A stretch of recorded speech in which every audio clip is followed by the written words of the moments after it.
یا ټرمپ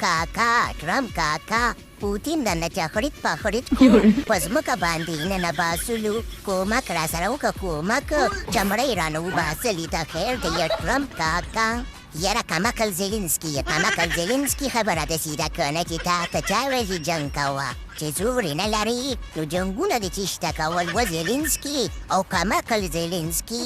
یاره ټرمپ خبره د سیده کړه چې ما خو جنګونه نه کول خو دا خلک زموږ په کور راوښتي ول او تاسو راته چې جنګونه ورسره وکړئ اوس زموږ د مړینې چا خبره کبارخانه یې ترې جوړه کړه کچه ګړې ترېنه جوړه کړله او اوس تاسو موږ سره کومک نه کوئ یاره خرنګن مخلوقه زیلینسکي چې زورې نه لري نو تېښته د جنګونه کول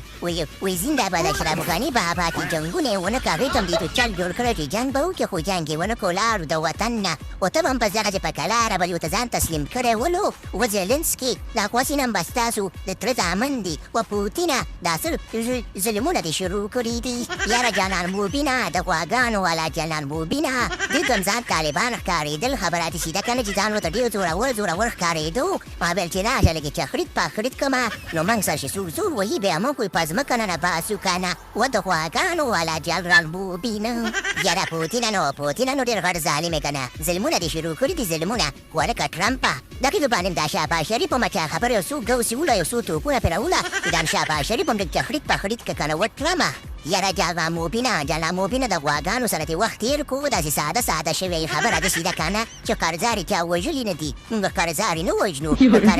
قرضاري مو ووژل نو بیا به دا قرضونه څوک راکوي نه کنه ټرمپ لالا چې دا ګوره دا غلطي ونه کړي موږ دې ګوره د شپې په 12 بجې هم تابعدار یو ته صرف امر کوه امر او کنه قرضار یو کارسن یو خو اخر ستاسو د خوا نه یو کنه بس په د شپې په 12 بجې هم تابعدار یو ټرمپه یاره شهباز شریفه په شرمونو وشرمېږي خپله خو شرمېدلې موږ هم ځان سره وشرمولو او بل روټ هم د شاته چې بې غیرته غوندې ناست دی یاره په شرمونو وشرمېږي ټرمپانو ته هم داسې چلو کړه چې راخوشي کړه څو توپې پرې راخوشي کړه چې دا خلک له غیرت زده کړي غیرت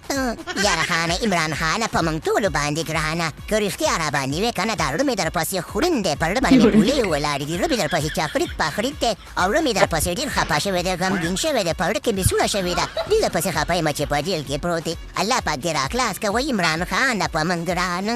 یاره ټرمپه بس الله پاک دې په هغه کې په کار راوړه چې په کوم ځای کې دې اړخ لګېږي چې په ما غریب باندې رخوږې خو زه خیر دې ما لږ غیرت کړی ولو او بس اخر یې په جیل کې ور واچولم باقي خبره دې سیده کنه چې پروګرام تو ورګایم